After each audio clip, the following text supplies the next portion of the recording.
Shalom jemaat yang dikasihi Tuhan, apapun keadaan kita saat ini, saya mau mengajak pada malam hari ini kita mau satukan hati, kita mau kembali untuk memuji dan menyembah Tuhan. Pujian ini berkata bahwa kemenangan, kesembuhan akan kita terima dan sudah kita terima. Kami menyembah dalam kudus hadirat-Mu Tuhan.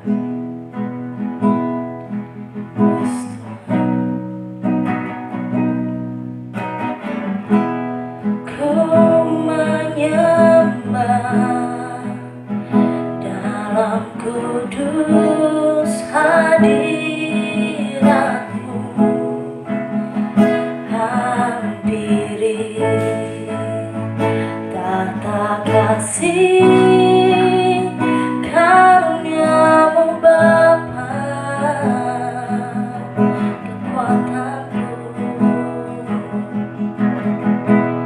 kekuatanku hanya dalam hadirat-Mu, Yesusku, hanya Kaulah segalanya.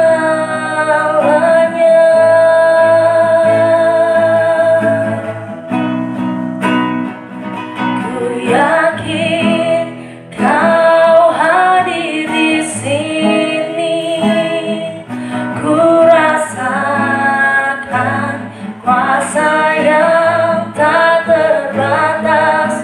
Ku yakin Kau nyata di sini, kemenangan terjadi di sini.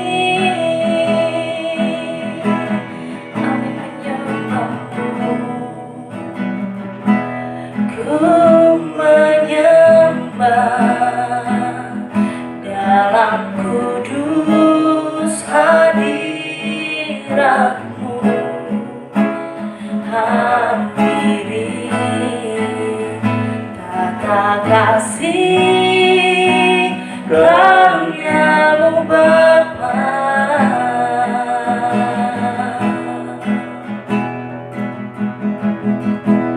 kekuatanku hanya dalam hadirat-Mu, Yesusku, hanya Kaulah segalanya.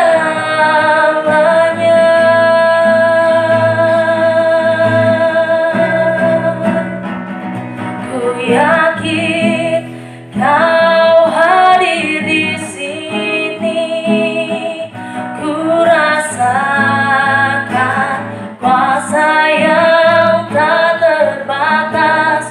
Ku yakin Kau nyata di sini, kemenangan terjadi di sini.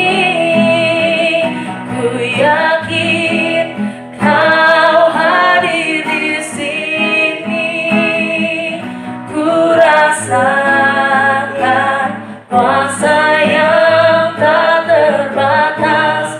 Ku yakin Kau nyata di sini, kemenangan terjadi di sini. Kesembuhan, kesembuhan terjadi di sini. Kelepasan, kelepasan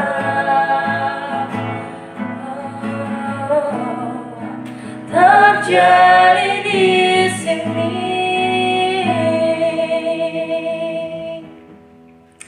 Benar Tuhan, kami yakin dan percaya Bapa, bahwa kesembuhan-Mu, kemenangan-Mu telah kami terima Yesus. Dalam situasi apapun kami saat ini Tuhan, kami menyerahkan segala kehidupan kami ke dalam tangan-Mu Tuhan. Kiranya pada malam hari ini kami menyerahkan Tuhan kebaktian ini dari awal pertengahan hingga akhirnya. Kau yang urapi kami dimanapun kami berada, dan Kau yang akan pimpin Tuhan hamba-Mu yang akan memberitakan firman-Mu. Terima kasih Yesus, terima kasih Roh Kudus, hanya di dalam nama Tuhan Yesus kami bisa berdoa dan mengucap syukur. Haleluya, amin. Puji nama Tuhan. Kita yakin dan percaya bahwa hidup kita telah dibentengi oleh Tuhan. Karena berjalan kemanapun kita akan selalu bersama Tuhan.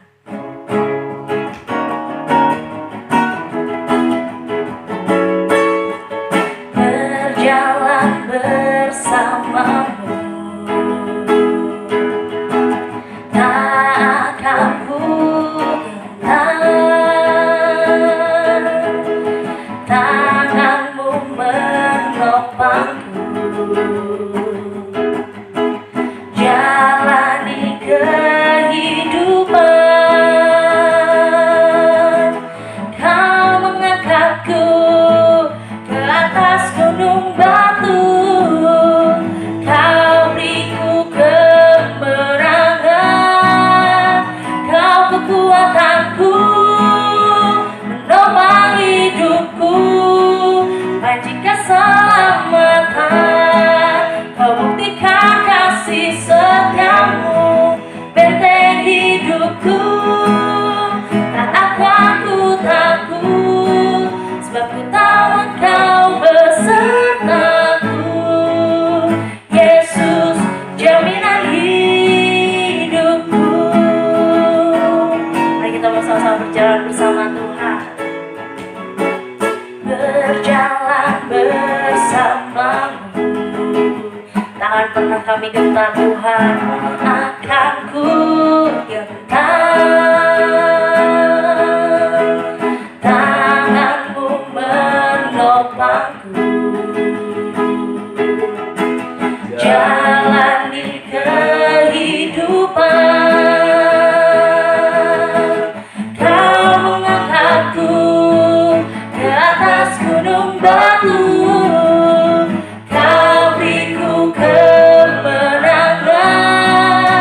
Kau kekuatanku, penopang hidupku, panji keselamatan. Kau buktikan kasih setiamu, benteng hidupku. Tak akan ku takut, sebab ku tahu Engkau besertaku. Yesus, jaminan hidupku. Yesus, jaminan hidupku. Yesus, jaminan hidupku. Haleluya, kita akan mendengarkan firman Tuhan. Saya serahkan kepada hamba-Nya.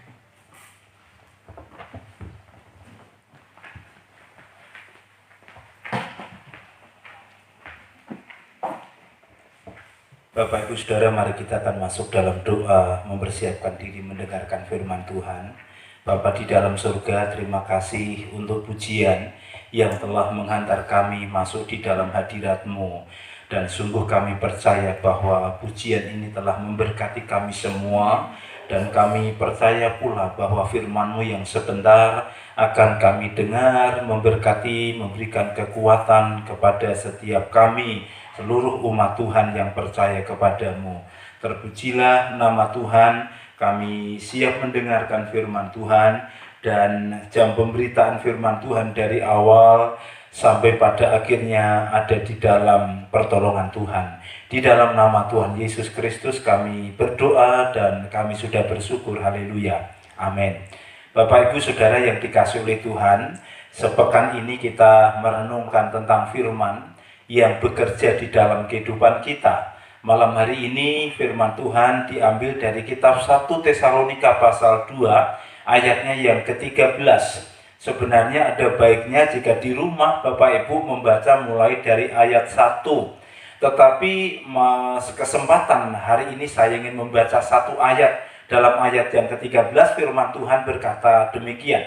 Dan karena itulah kami tidak putus-putusnya mengucap syukur juga kepada Allah, sebab kamu telah menerima firman yang kami beritakan itu bukan sebagai perkataan manusia, tetapi dan memang sudah sungguh-sungguh demikian sebagai firman Allah yang bekerja juga di dalam kamu yang percaya. Berbahagialah kita yang membaca firman Tuhan dan kemudian melakukan di dalam kehidupannya sehari-hari. Bapak Ibu Saudara yang dikasihi oleh Tuhan, kitab 1 Tesalonika ini ditulis oleh seorang tokoh besar di dalam Alkitab yang bernama Rasul Paulus. Rasul Paulus orang yang hebat, saudara-saudara.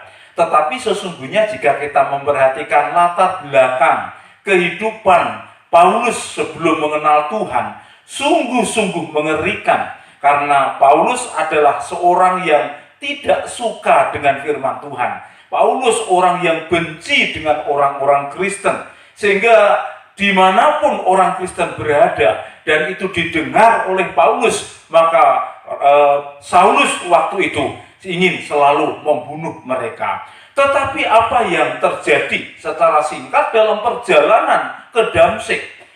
Saulus ini berjumpa dengan seorang pribadi, yaitu Tuhan Yesus Kristus. Kemudian dalam perjumpaannya itulah firman Tuhan berkarya di dalam diri Paulus itu sendiri. Sejak dia mengenal Tuhan, sejak dia berjumpa dengan Tuhan, namanya bukan lagi Saulus, namanya berubah menjadi Paulus. Sejak itu Paulus meyakini bahwa dirinya sudah diubahkan oleh firman Tuhan. Saudara-saudara yang dikasih oleh Tuhan, perihal firman Allah yang mengubahkan kehidupan kita, seharusnya bukan hanya Rasul Paulus, tetapi setiap pribadi orang Kristen hidupnya harus diubahkan oleh firman Tuhan. Saudara-saudara, hidup yang diubahkan oleh firman Tuhan adalah hidup yang indah, hidup yang sungguh-sungguh penuh dengan sukacita. Maka pertanyaan yang harus kita renungkan setiap hari adalah, sudahkah hidupmu, sudahkah hidup kita diubahkan oleh firman Allah itu? Jika firman Allah mengubahkan kehidupanmu, maka sesuatu yang luar biasa terjadi pula di dalam kehidupan kita. Saudara-saudara yang dikasih oleh Tuhan, apa tandanya, apa cirinya, apa tandanya orang yang diubahkan oleh firman Tuhan? Ada beberapa indikator, ada beberapa ciri tanda orang yang diubahkan oleh firman Tuhan. Yang pertama, bahwa orang yang sudah diubahkan oleh firman Tuhan, dia tidak akan pernah berhenti, dia tetap memiliki semangat untuk memberitakan Injil. Sejak Rasul Paulus berjumpa dengan pribadi yang namanya Yesus, dan Injil itu memberitakan Tuhan Yesus, Injil itu Yesus itu sendiri. Sejak itu pula Paulus selalu mendeklar, selalu menceritakan tentang Tuhan Yesus Kristus yang sudah menyelamatkan dirinya. Sejak itu pula Rasul Paulus menceritakan tentang kasih Tuhan yang nyata di dalam hidupnya. Paulus menyadari bahwa dirinya orang yang tidak layak. Paulus menyadari bahwa dirinya orang yang tidak berkenan. Tetapi Paulus menyadari bahwa dirinya yang tidak berkenan itu diperkenan Tuhan. Maka Paulus membalas kebaikan Tuhan sedemikian rupa itu dengan tetap bersemangat memberitakan Injil Kristus. Saudara-saudara yang dikasih oleh Tuhan, orang Kristen itu punya tugas, punya tanggung jawab, punya tugas utama. Tugasnya yaitu memberitakan Injil. Memberitakan Injil itu tidak boleh terhambat oleh situasi di sekitar kita.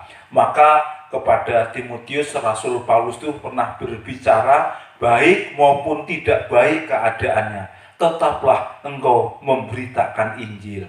Demikian pula kepada setiap kita, seluruh jemaat Tuhan, supaya kita tetap memberitakan Injil, baik maupun tidak baik keadaannya. Oleh karena itu, memberitakan Injil harus menjadi bagian di dalam kehidupan saya dan saudara.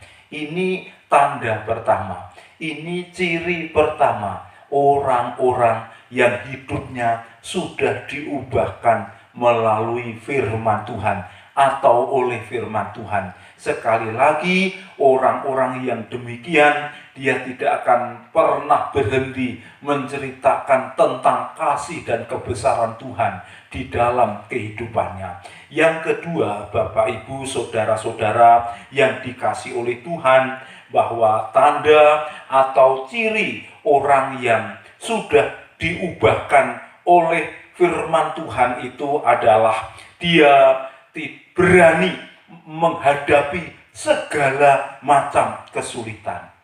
Bukan saja semangat untuk memberitakan Injil, tetapi orang yang diubahkan oleh firman Tuhan itu berani menghadapi segala macam kesulitan. Entah itu kesulitan berkaitan dengan hal memberitakan Injil, ataupun kesulitan-kesulitan yang lain berkaitan dengan kehidupan kita sebagai manusia di dalam dunia ini. Tetapi bagaimanapun jika hidupmu sudah diubahkan oleh firman, maka engkau tidak akan mengalami ketakutan atau berani menghadapi segala macam kesulitan. Saya ingatkan bahwa di dunia ini, di dalam kehidupan itu ada begitu banyak kesulitan yang harus kita hadapi, saudara-saudara. Kesulitan berkaitan dengan pekerjaan, kesulitan berkaitan dengan ekonomi, kesulitan berkaitan dengan menata masa depan, kesulitan berkaitan dengan kehidupan sehari-hari, kesulitan berkaitan dengan relasi horizontal, kesulitan di banyak hal yang lain. Tetapi saya katakan kepada kita semua bahwa orang-orang yang di dalamnya hidup firman Tuhan, yang sudah mengubahkan, mereka tidak akan takut menghadapi segala macam kesulitan. Bapak, Ibu, saudara-saudara, saya tidak tahu kesulitan apa yang sedang saudara hadapi, masalah-masalah apa yang sedang terjadi dalam kehidupan saudara. Tetapi yang saya tahu bahwa saudara berani menghadapi segala macam masalah kesulitan yang ada. Buktinya sampai hari ini kita tetap percaya kepada Tuhan Yesus Kristus. Saudaraku, indikator, petunjuk, ciri, tanda yang ketiga bagi seseorang yang sudah diubahkan oleh firman Tuhan adalah bahwa mereka tidak takut menderita. Bukan saja semangat memberitakan Injil, bukan saja tidak takut menghadapi segala macam kesulitan, tetapi juga tidak gentar menghadapi penderitaan.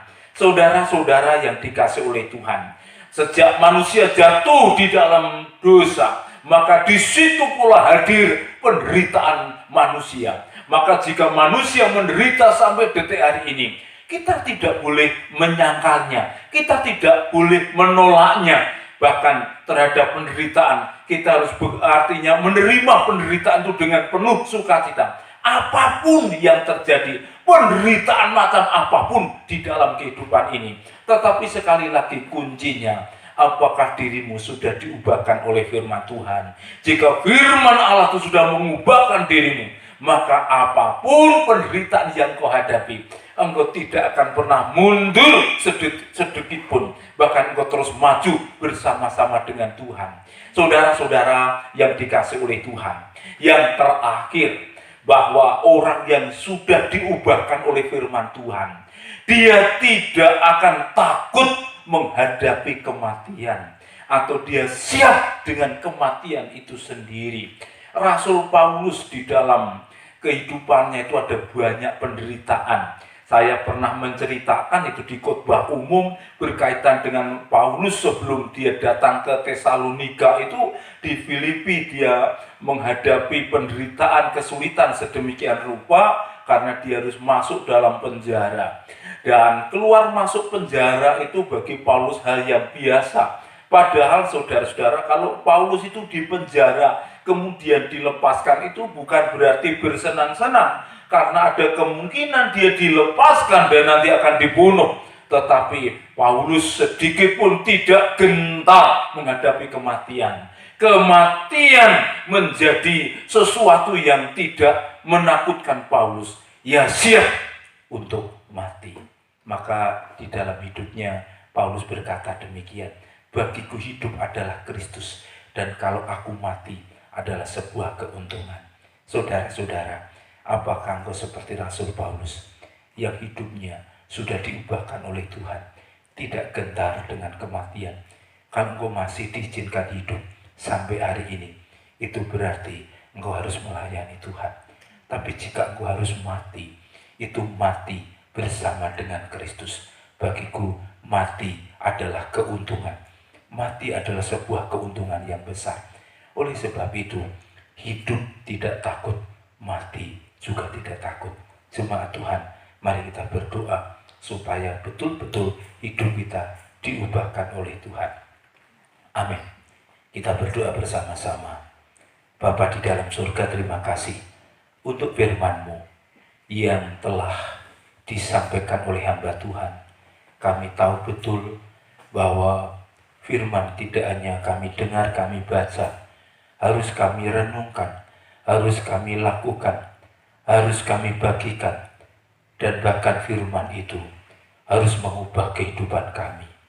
Kami tahu hidup kami berubah oleh firman, bukan karena kekuatan kami, tetapi karena kuasa Tuhan yang nyata di dalam kehidupan kami.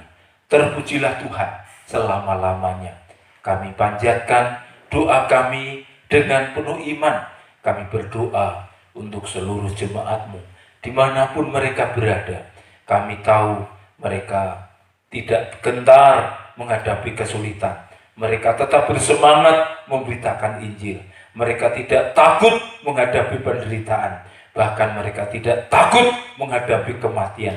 Sebab Engkau menjadi Tuhan, Juru Selamat mereka semua. Dipuji, dimuliakan Tuhan.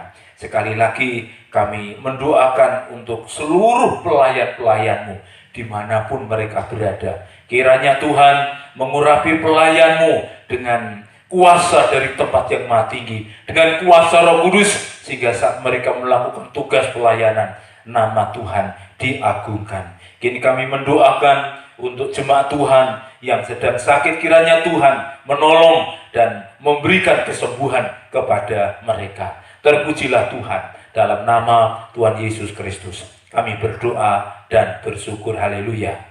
Amin.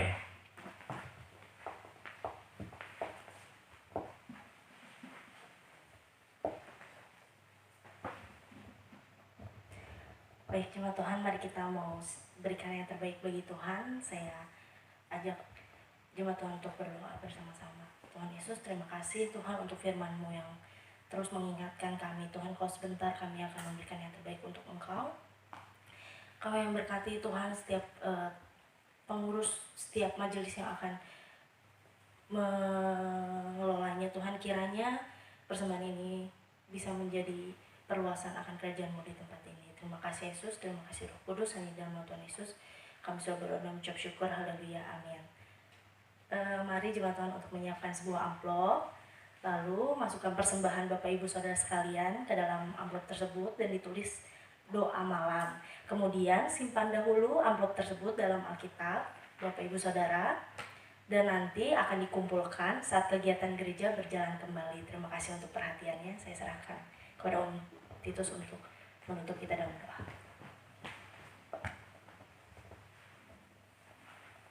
Baik, mari kita akan berdiri bersama-sama. Kita akan menaikkan doa-doa syafaat kita, dan kita akan menutup ibadah kita pada malam hari ini. Dipuji dan dimuliakan Tuhan, karena Engkau telah menolong ibadah kami sampai pada akhirnya. Bapa di dalam surga, kami berdoa untuk bangsa dan negara kami. Secara khusus, kami sedang dilanda virus corona. Kami bersyukur pemerintah kami, Bapak Presiden Jokowi telah melakukan tindakan-tindakan sedemikian rupa. Dan kami tahu bahwa Tuhan menolong, Tuhan memberikan kuasa, Tuhan sanggup menolong bangsa dan negara kami. Oleh karena itu bantulah kami juga kepada seluruh rakyat Indonesia, Tuhan, supaya kami bersatu untuk melawan corona dengan melakukan diam di rumah, melakukan tindakan-tindakan yang dihimbau oleh pemerintah. Terpujilah Tuhan. Kami berdoa untuk keluarga yang ditinggalkan bagi korban virus corona. Tuhan, berikan kepada mereka penghiburan. Terima kasih Bapa di dalam surga, kami menyerahkan kehidupan mereka dalam tangan Tuhan. Kiranya Tuhan terus memberikan sukacita dan kekuatan. Sekali lagi kami mendoakan seluruh jemaat-Mu dimanapun mereka berada. Perlindungan Tuhan nyata di dalam kehidupan mereka. Sebab kami tahu bahwa Tuhan, Engkau penolongku, Engkau penjagaku. Keluar masuk kami selalu di dalam penyertaan Tuhan. Terima kasih, sebentar kami akan tinggalkan tempat ini. Kami kembali ke rumah kami masing-masing. Kami mengakhirinya dengan pertolongan Tuhan. Terima kasih dalam nama Tuhan Yesus Kristus kami berdoa dan bersyukur. Haleluya. Amin. Saudara-saudara, dengan demikian ibadah doa malam sudah selesai. Selamat malam. Tuhan Yesus memberkati kita semua.